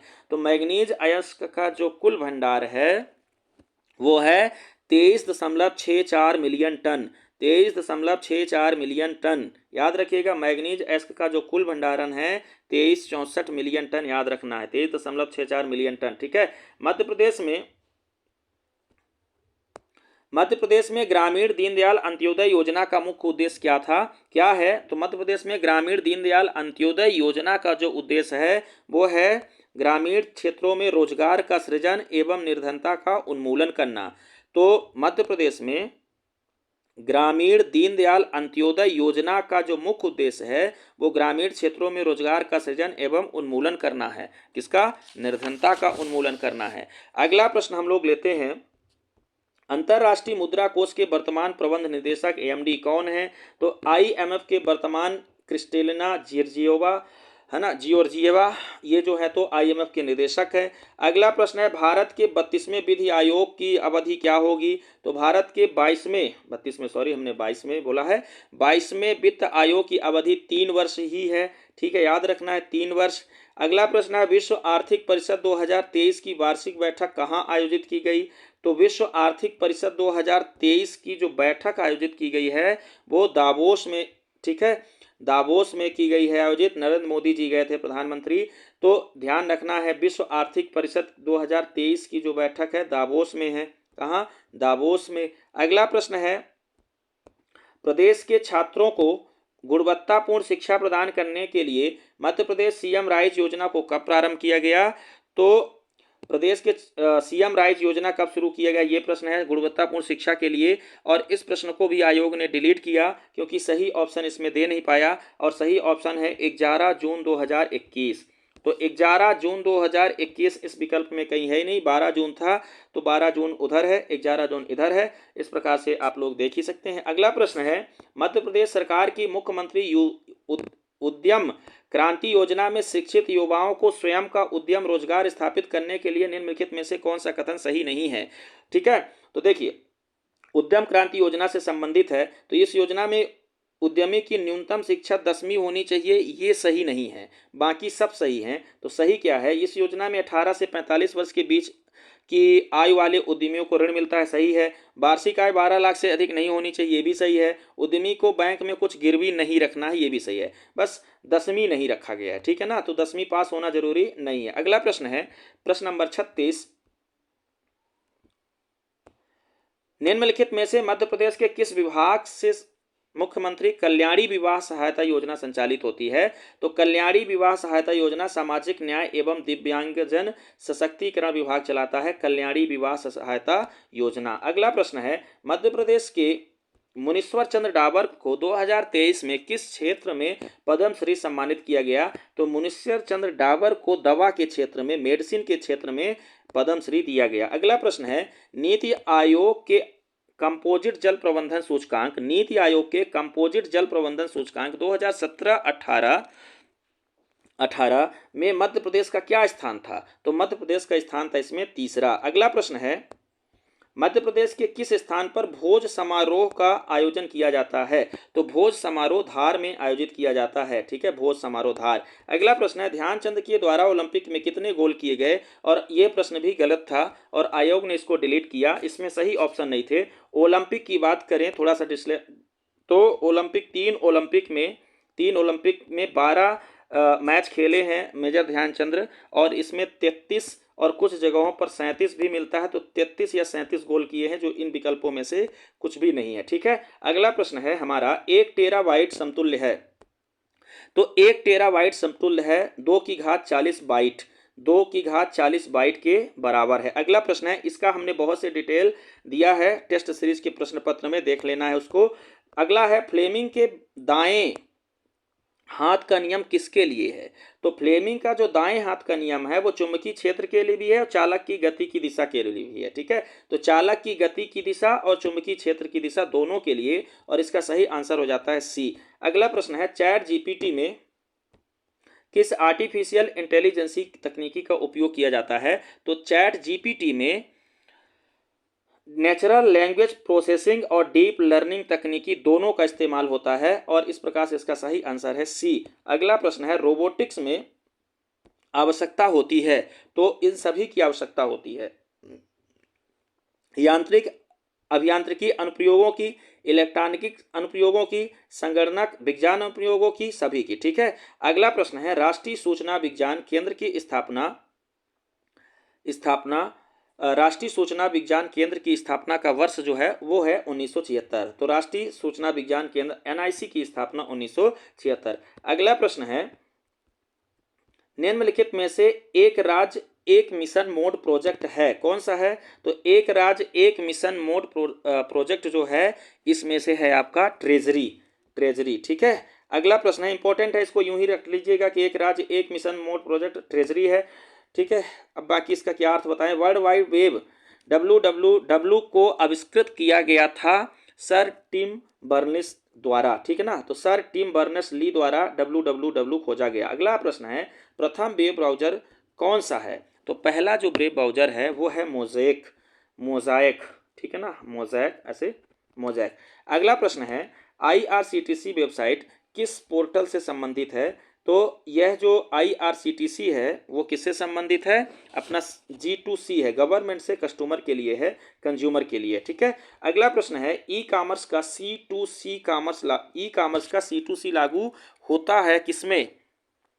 तो ईबे में भी लागू होता है, कंज्यूमर टू कंज्यूमर, और पेपाल में भी लागू होता है, कंज्यूमर टू कंज्यूमर। ठीक है, तो C2C पेपाल और ईबे दोनों हैं। ठीक है, इतने प्रश्न हम लोगों ने डिस्कस किए हैं, लगभग ये 200-250 प्रश्न जो हमने डिस्कस किए हैं बहुत ही महत्वपूर्ण है। इसकी 1-2 सीरीज और आएगी तब ये हो पाएंगे 700-800 प्रश्न बहुत ही महत्वपूर्ण है, सबके उत्तर रट लेना है, पीछे पूछे जा चुके हैं, आंसर माने जा चुके हैं, और वही आंसर मानना है जो आयोग ने माना है। कुल मिलाकर के यह सीरीज आपको कैसी लगी है? इस सीरीज में आपको और क्या नया दिया जा सकता है वो हमें बताएं। फिर भी यदि कोई कमी रह गई हो, हमने पूरा प्रयास किया है, फिर भी यदि कोई कमी रह गई हो तो कमेंट करके बताएं। हालांकि इसमें कुछ कमी की गुंजाइश नहीं है, सीधे सीधे प्रश्नों को रट लेना है। चैनल पर यदि आप नए हैं तो चैनल को सब्सक्राइब कीजिए, अपने दोस्तों को यह महत्वपूर्ण वीडियो जरूर दिखाइए और वीडियो को लाइक कीजिए। धन्यवाद।